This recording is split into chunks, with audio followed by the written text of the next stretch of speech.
Sandy here. Welcome back to my channel. I am super excited. I am going deep into my stash of photos, and I have this photo from July 1984. Now, this is me riding some Triceratop dinosaurs, and I honestly don't know if this is King's Dominion or if this is Hershey Park. I could not tell you. It was one or the other because as a child we used to go to them pretty often. So I have this, and the whole reason why I went digging for that photo is because I wanted to use the April Inspiration box stamp set, which are these awesome dinosaurs and some birthday things. Wasn't a birthday, but I am going to use the dinosaurs, and this volcano has really inspired me to do something, so I'm going to try something. I've also pulled a couple other products, Judy's Wreath, this, which is one of my favorite letter stamp sets, the Bold Alphabet Lowercase Outline and Fill. It's actually on sale, so go check it out.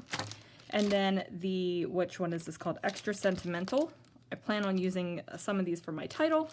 And then I have just a piece of khaki colored cardstock, and then this piece of Photoplay paper, Crazy for You, which I also got on the Brutus Monroe site. So let's see what I can do. Okay guys, so the first thing I did was use that stamp set as inspiration for my volcano. So I drew it out with a pencil, and I actually kind of copied some of the lines that are on it from the stamp set. Now I am using the mushroom Velveteen glaze, and I'm just placing it on with a palette knife. And since I want it to go off the edge of the page, and didn't want my volcano to kind of have like a skirt, I just went ahead and pulled a scrap piece of paper underneath of it so that I could just like fluidly move my palette knife down. Now I am going to set this aside to dry, and I have gone over the edge of the pencil lines, and that is okay. You're going to be able to see some of the pencil lines through the volcano here. I am going to go ahead and use some Aqua pigments and a water brush to go ahead and color in my dinosaurs. And I'm just using things that have been diluted more, and then full strength Aqua pigments to kind of fill it in.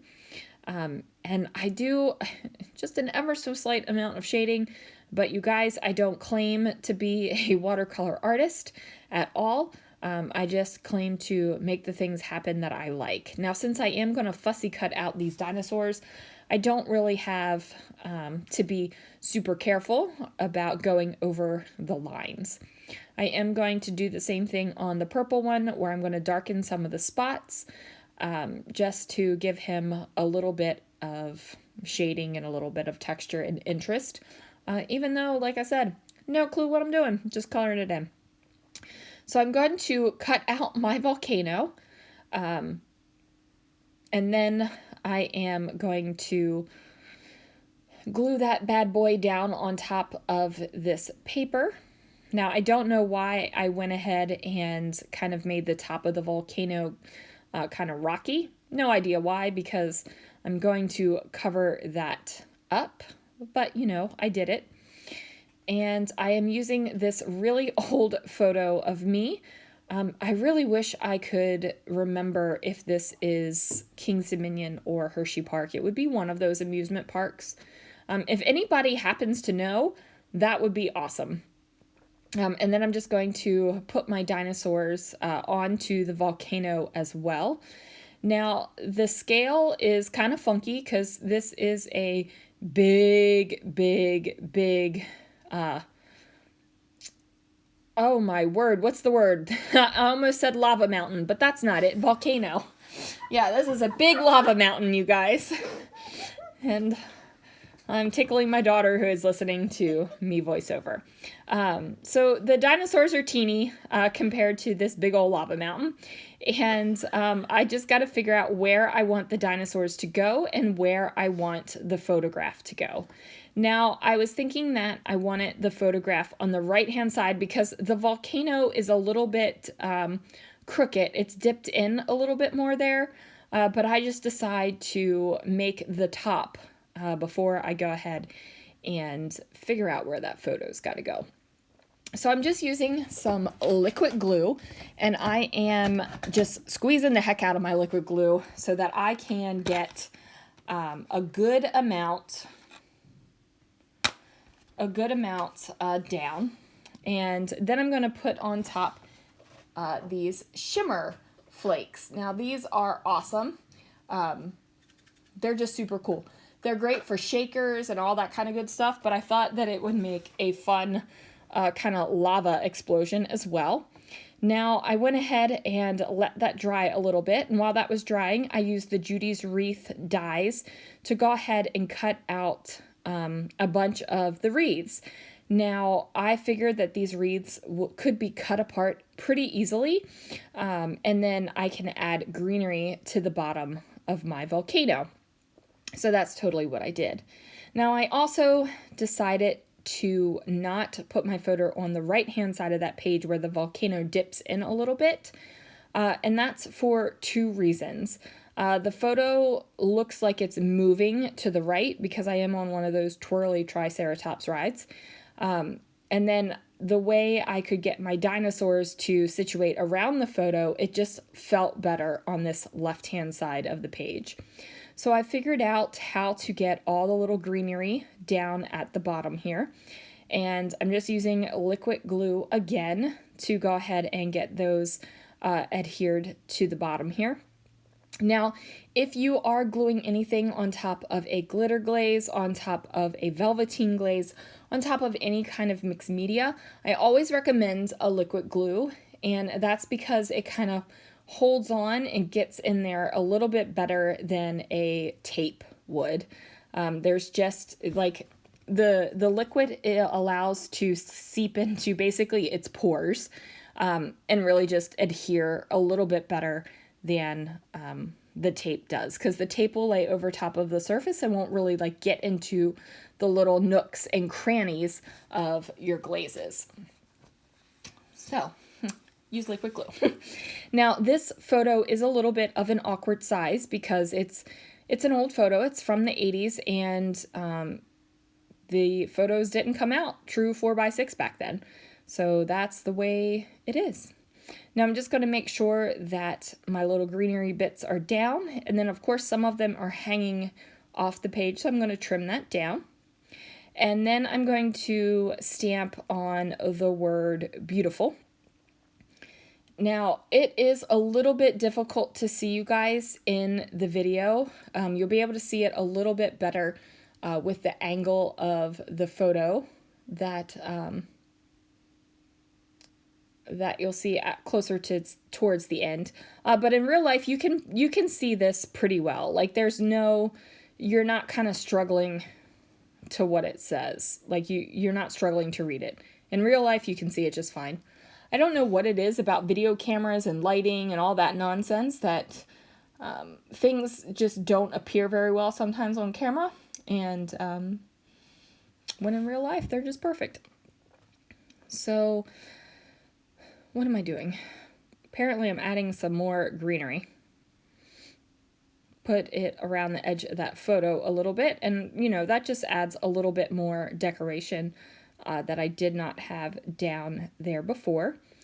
So now I am going to use the, what is this? The purple, it might not actually be called purple, it might be called violet.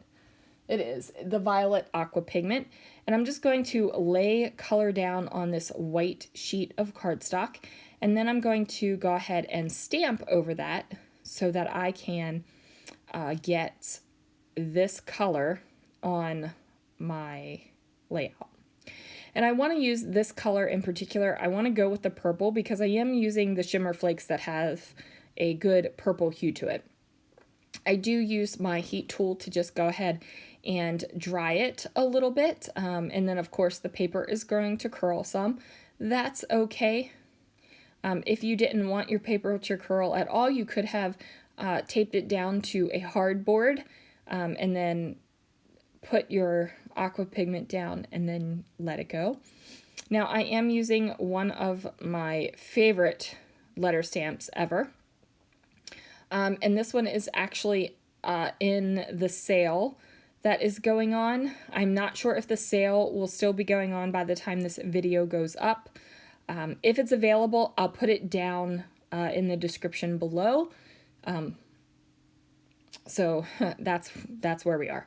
So I'm going to go ahead and pick out all of my letters and place them down here, and I'm just going to stamp them all together. I'm not going to stamp them really in any kind of thought process other than these are the letters I need to use, so these are the letters I'm going to stamp. Now the brilliant thing about this stamp set and its capital counterpart is that there are multiples of the stamps. So if you did want to stamp directly on your project and you wanted to, say you wanted to spell out the word cassette, don't know why you'd want to, but you know, there's multiple double letters in that word. So you can go ahead and stamp that all out together in one word. You don't have to worry about finagling in that second S. You just don't have to do it. So I go ahead and stamp those out, and then I fussy cut them. And so it says, I lava you, beautiful dinosaur. And I was 4 in this this photo, and I remember going to the amusement parks, and I remember loving the rides. I especially remember the Ladybug roller coaster, and I know for sure that one was at Hershey Park. Like I said, I don't know where this one is. And then I go ahead and add some little kind of lava lines, and I add liquid glue to the edges of them, and I grab the silver prism sequins, and I go ahead and put those down on the edges of the lava lines, just to give it a, like, the, I don't want you to think that the volcano is just like there. I want you to think that there's a little bit of hissing and spitting from it. Not that it is completely erupting, but there's a little bit going on. There's a little pshoo pshoo going on. You know what I mean? So that is why I decided to go with that. And then I add on some more little bits of glue, and I'm also going to add some more of those shimmer flakes onto the glued areas. So it's not just the sequins that are pshoo pshoo pshooing out of the lava mountain. It's going to be the little sparkly bits too. So there it is, you guys. Thank you so much for watching. Thanks for going down memory lane with me as I scrapbooked a photo from my childhood, and I will see you guys again real soon for another video.